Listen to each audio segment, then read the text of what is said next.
This is Mohammed Amin. Mohammed Amin emigrated from Pakistan to the UK when he was 18 months old. He graduated from Cllr College, Cambridge, with a mathematics degree. He then qualified as a chartered accountant and a tax advisor. He was a tax partner at PwC for 19 years. In 2014, Amin was Cllr College Alumnus of the Year. He has his own website where he comments on many important social, religious, and political issues. He also makes many media appearances on numerous stations, and he is a regular on Mike Shaft's Sunday morning religious program, and has given 58 thoughts for the week. In 2016, Amin was awarded an MBE for his interfaith work in Greater Manchester. He was a founder member of our forum, and in 2005, he served on the executive throughout all that time. Firstly as treasurer, and lastly for the last 9 years as co-chair. On his website, he has written extensively about anti-Muslim hatred and about the various definitions of Islamophobia, including his own. Amin. So I want to talk about what the law can do and what society can do. And society, there is such a thing as society, it's you and me. This is what I'm going to cover, just a little bit about myself. I'm not going to say very much since June has already described me.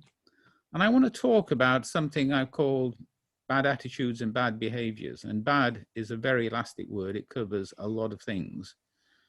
Then I want to talk about what the law can do and then what we can do. And while I was preparing this talk, I really focused for the first time on the fact that I think there is what I would call an old anti-Muslim attitude, and there's a new anti-Muslim attitude. Both of them involve not liking Muslims, but I think they have different origins. So, not going to say much about myself. As well as being co-chair of the Muslim Jewish Forum, I'm also the chairman of the Islam and Liberty Network, which is a think tank based in Kuala Lumpur, which emphasizes that Islam is fully compatible with religious, political, and economic freedom. The thing I want to stress is that both my presentation tonight and everything I say on my website are my own, and they're not the views of either the Muslim Jewish Forum or the Islam and Liberty Network. My colleagues on the forum may agree with me, they may disagree with me, that's their privilege, but I always say what I think. So first of all, let's look at attitudes and behaviors, bad ones. And there is a range. At one end, you've got somebody who just refuses to socialize with Muslims. That's not good, it's bad. At the far end, it seems peculiar to describe genocide as bad. It's not just bad, it's appalling, it's terrible, but that's about the worst thing I can think of doing. And Muslims have suffered genocide, for example, in Srebrenica. And I've got a couple of other ones in between. And those behaviors, of course, come from attitudes. And the problem with attitudes is that we cannot read people's minds. We have to go by what they do and what they say. But never forget that minds can be changed. And that's something I come back to towards the end of the presentation. Now, people's bad deeds, they fall into two categories. There are things, bad deeds, where the law can get involved, and there are others where the law can't get involved. You're down to only making things socially unacceptable, persuading people, etc. So let's start off by looking at what the law can do, and indeed in the United Kingdom, what the law does. One of my bad behaviors earlier on was I refused to employ a Muslim. I won't employ Muslims. At one time in this country, that was legal. Just as at one time in this country, it was perfectly legal to say, I won't employ black people. The Equality Act 2010 is the latest version of our equalities law. And that sets out 10 protected characteristics, one of which is religion or belief. And then it goes on to make many bad behaviors criminal offenses. It's unlawful to discriminate in employment. It's unlawful to refuse to sell your house to somebody who has a religion that you dislike. If you're providing services to the public, for example, if you run a restaurant, it's unlawful to say you won't serve a Muslim if he walks in and wants to order a meal. The other category of bad behavior, I talked about inciting hatred against Muslims. Inciting hatred against people of a different race was criminalized in 1986, but in the Public Order Act. And from that time onwards, separate question mark about whether you could be done under some other kind of law, perhaps if you were inciting hatred of Black people in, say, 1970. But since 1986, it's been crystal clear that a variety of incitement behaviors are unlawful. And since then, people of a race like me, it doesn't matter whether you want to describe me as Punjabi or Pakistani or Asian, I have a racial category, and I've been protected by the Public Order Act. And the Public Order Act in particular protects Jews and Sikhs against racial hatred, because the law has held in court decisions that Jews and Sikhs are racial groups. However, Muslims are not a racial group, and it was recognized that inciting hatred against Muslims was not covered by that incitement offense created in 1986. Eventually, the Tony Blair government legislated in 2006 to make religious hatred also an offense.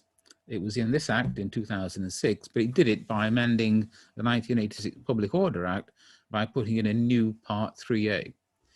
And when this legislation was going through Parliament, something that was of great concern to very many people was that making it a criminal offense to incite religious hatred should not be used as an indirect way of protecting religions from being criticized, preserving people's freedom to speak about religion, etc. And therefore, there is a very important provision, Section 29J of the Public Order Act 1986, as it now stands, which I've copied here on this slide. And I'm not going to read it out. I've added a bit of red to make it easier to home in on some of the key provisions. And it's fine to ridicule a religion, to say that you don't like it. It's fine to say that people who practice that religion should stop practicing it. All of those are protected from being an incitement of religious hatred. If I can give you an example, a few years ago now, about maybe 3 or 4 years, a Northern Ireland minister, I think from memory his name was Pastor McConnell, said something like, Islam is the devil's religion. And he was prosecuted by the police, in my view, quite wrongly, because I could see that would be a hopeless prosecution. And indeed, the courts acquitted him because he was clearly protected by this carve out to protect religious freedom. If he'd said that Muslims should be killed, that clearly would have been a criminal offense, or Muslims should be expelled from this country. But saying that Islam is a terrible religion, everybody should give it up. If you want to say that the Quran is a fake book copied from the Bible, nobody should pay any attention to it, that's your privilege. And at times we need to be very precise in the distinctions. As I've said, attacking Muslims, inciting hatred against Muslims is a crime. Attacking Islam is not a crime. Being rude about the Quran, being rude about the religion of Islam, being rude about the Prophet Muhammad may be socially unacceptable it depends on the social circles you move in. There are some social circles, sadly, where that might not be unacceptable. But the law does not want to intervene in that situation. The law wants to protect people, not protect an abstract thing, namely a religion. And one of the questions I asked myself while I was preparing was, do we need any new laws? And my view in the United Kingdom is that we don't. We have a very strong law against discrimination in the Equality Act.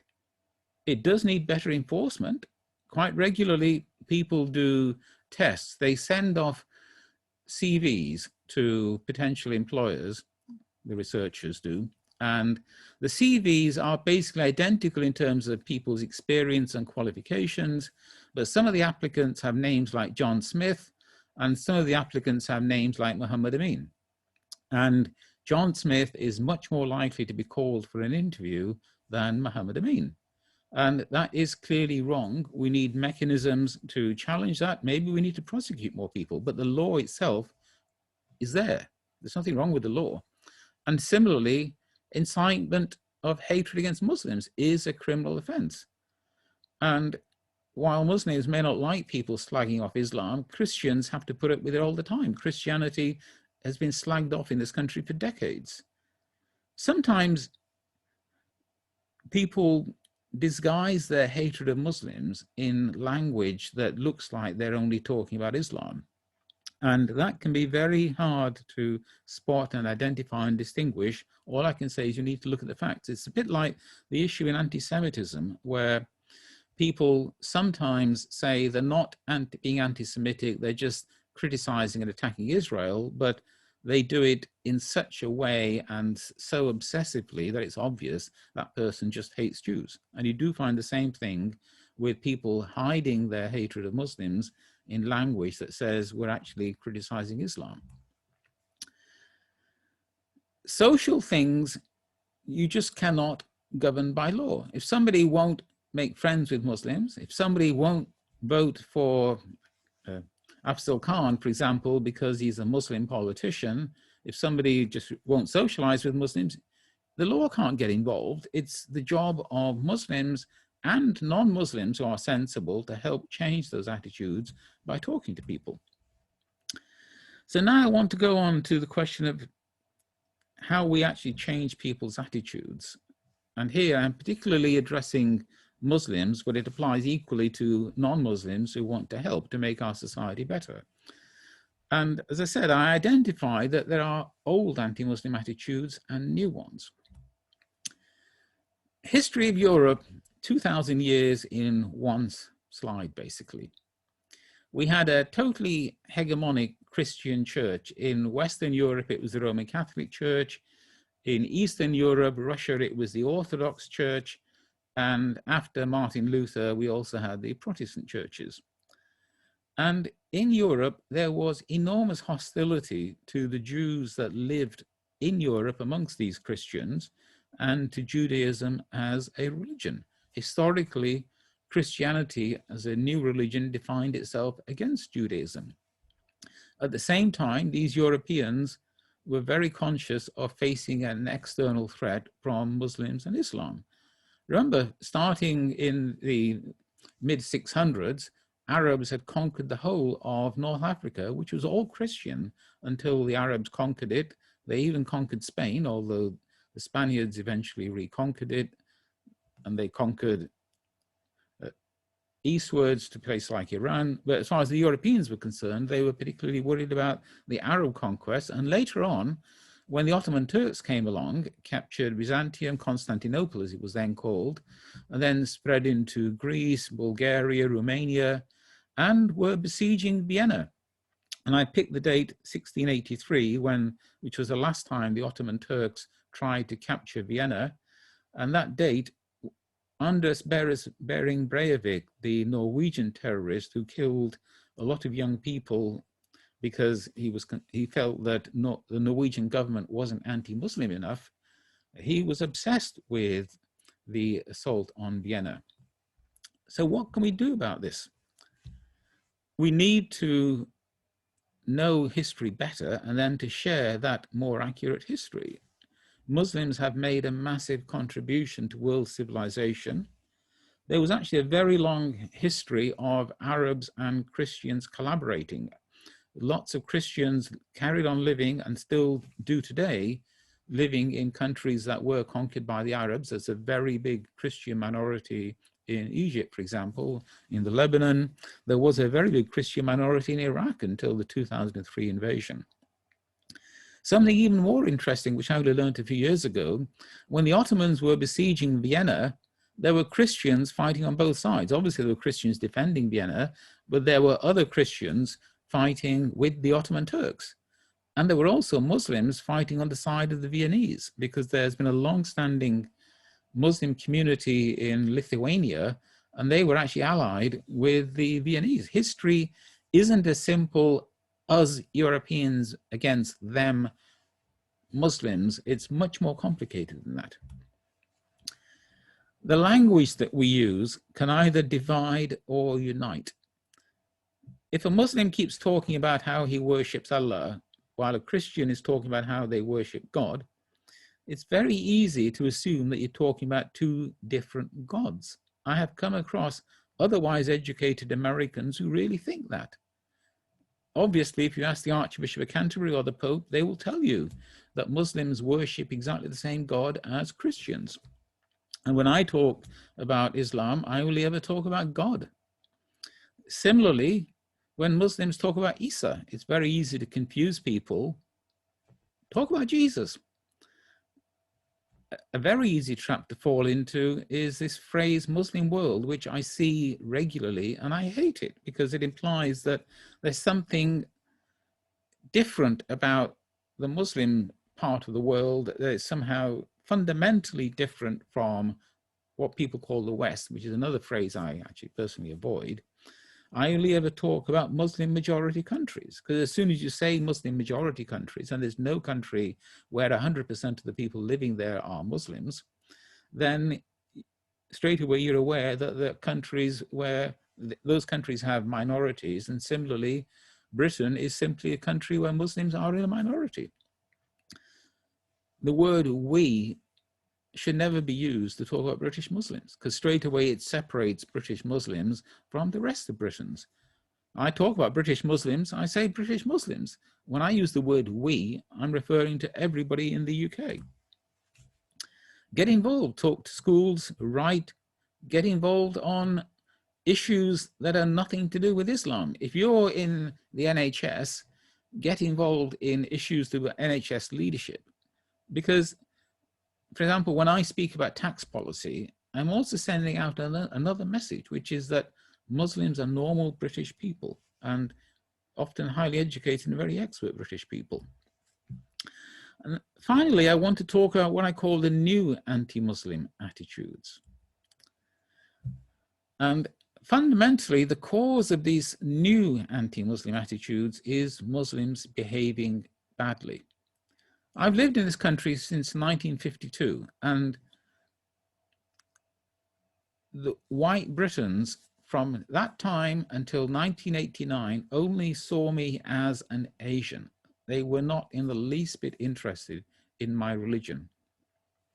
I was an Asian until 1989, and then I was thought of as a Muslim. 1989 is the time of the Salman Rushdie affair. We then see terrorism, we see riots, small riots in this country, big riots overseas about the Danish cartoons. Even more recently, we see ISIS taking Yazidi women as sex slaves, killings at Charlie Hebdo. One that particularly annoys me because it affects the country of my birth, we see Mumtaz Qadri, the killer of the governor of the Punjab, Salman Taseer, over Pakistan's blasphemy laws, celebrate. He was hanged by the Pakistani government, Mumtaz Qadri, but we see him celebrated in Pakistan by hundreds of thousands of people as a hero, and we see him celebrated by significant groups of Muslims in this country. I'm not claiming they're a majority, but quite a lot of Muslims in this country have also celebrated him as a hero. And the reaction of non-Muslims, let's be frank about it, they see Muslims acting like savages, They see Muslims as a threat on what they regard as our freedoms. They're actually my freedoms as well. And they think of Muslims as a danger to everybody. And this is what is whipping up anti-Muslim hatred today. And how can Muslims respond to this?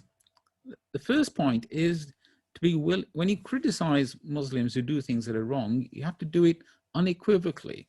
And historically, Muslims have been reluctant to criticize other Muslims. And any hedging, equivocation, or even explanation is taken by the people listening to you as sympathy for the bad guys. Another one which particularly annoys me is that a lot of Muslims have trouble accepting openly that people like ISIS, Al-Qaeda, the 7/7 bombers, other terrorists are motivated by their understanding of Islam. And when you deny that, it's taken as if you're trying to hide some kind of awful secret about Islam, that Islam is a religion that encourages terrorism. That's not true. But when you're not prepared to talk about the issue, about why these terrorists think what they think, it comes over as evasive. And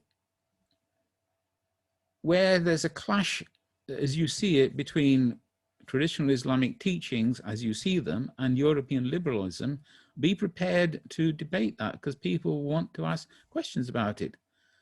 Where you stand on that line, I mean, there are ultra-Orthodox Jews who are incredibly restrictive versus what you might call European liberalism, but everybody who has these traditional views can't avoid the challenge of debating them and being asked questions about them. And whether you like it or not, every Muslim in this country is an ambassador for Islam. You're expected to be talked about it. You're taken as representative of Islam. So you have to live up to that. And that's all I want to say. And let me hand back over to our chair, June.